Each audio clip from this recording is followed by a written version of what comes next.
आज आसी पहुँचेगा सकाल सकाल घर धनिया पत्र आसन से धनिया पत्र बनवा चटनी। चलो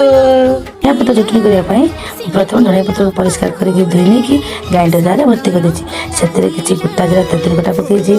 रसुण पकई पियाज पकई कंचा कटा आलू पकई स्वाद अनुसार लुण पकई और शेष कौड़ी कखार पत्र पकई चटनी धनिया चटनी सहित कखार पत्र पकईब ना डबल टेस्ट आई था से मुझे 2टा जाक पकई कौड़ी कौड़ी कखार पत्र और धनिया पत्र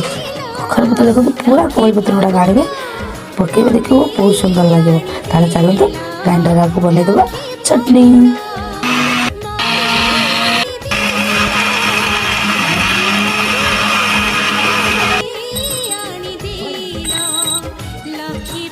रेडी हो गला आमर धनिया और कखार पत्र चटनी देखो सुंदर है लगुच।